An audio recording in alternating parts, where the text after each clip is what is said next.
তিনি যে 15 বছরে তিনি কয়বার এসেছেন, কয়টা মিটিং দিয়েছেন এবং কয়টা মামলা খেয়েছেন, আপনারা সবাই বিচার করেন। আপনি কিছু করতে গিয়ে সাপ বের করে দিচ্ছেন কেন? আওয়ামী এখানে বসে আওয়ামী প্রতিষ্ঠা করতেছেন আপনাদের। আজকে শহীদ জিয়া রহমানের আদর্শকে আপনি ধূলিসাৎ করে দিচ্ছেন।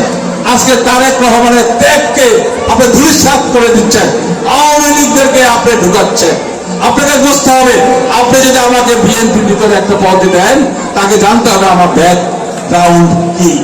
আমি অতীতে 16 বছর আমি কি করেছিলাম দেশে বা প্রবাসে, আমরা কিন্তু সেটা ধরে রাখতে পারিনি, আপনি সেটা করেননি। আমি এর উপরে যার কমিটি হয়, আমি সে ব্যাপারে আমি তারেক সাহেবকে কিছু কথা বলেছিলাম এবং তখনকার তিনি আমার বিদ্যুৎ তখন আমাকে কিছু পেপার পাঠিয়েছিল। আমি সেই পেপার অনুযায়ী তার সাথে কথা বলেছিলাম। তিনি আমাকে বলেছিলেন আমি তো কমিটির প্রেসিডেন্ট বানিয়েছি, তাকে আমি এমপি বানিয়েছি, মিনিস্টাররা আমি তাকে মিনিস্টার বানিয়েছি। আমার মনে হয় তারেক সাহেব আমার এই বক্তব্য শুনবেন এবং তিনি এই কথাটা হয়তো ভুলে যাননি। তো আগামীতে যারা রাজনীতি করেন, আমাদের অভিভাবক, আমাদের নেতা, আগামী দিনের রাষ্ট্রনায়ক যেন তারেক রহমান ভুল করবেন না।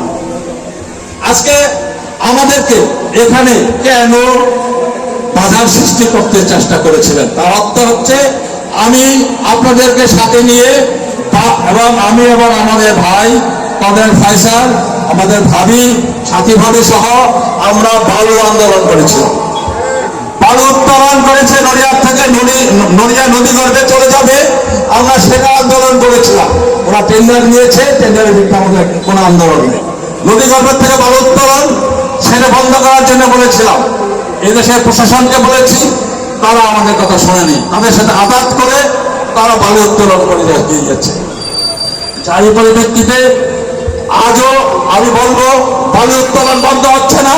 এই প্রশাসনকে বলবো, নতুন প্রশাসন এসেছেন টিএনইউ সাহেব এবং আমাদের ডিজি সাহেব, ভদ্র মহিলা, আপনাদের প্রতি আমি অনুরোধ করবো এই বালু উত্তোলন বন্ধ করুন এবং নদীটাকে নদীগর্ভ থেকে রক্ষা করুন।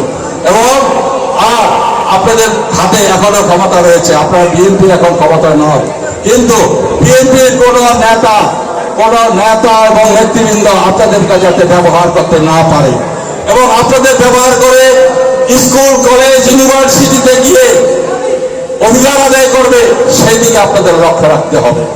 আপনারা যাতে, আমি প্রশাসনকে বলছি, আপনারা কাউকে আপনারা সুযোগ দিবেন না যাতে আমাদের দলের ক্ষতি হয়। আজকে যদি আপনারা সুযোগ দেন, তাহলে মনে করবো আপনারা বিএনপিকে ধ্বংস করার লক্ষ্যে বিএনপির নেতাদেরকে উৎসাহিত করে টেন্ডার বাজিতে সহযোগিতা করছেন। আপনারা তাদের স্কুল কলেজের চেয়ারম্যান হোক বা স্কুল কলেজের মেম্বার হোক, এর উপর আপনারা সহযোগিতা করছেন। আমি চাই না এগুলো আপনারা করেন। আমি আপনাদের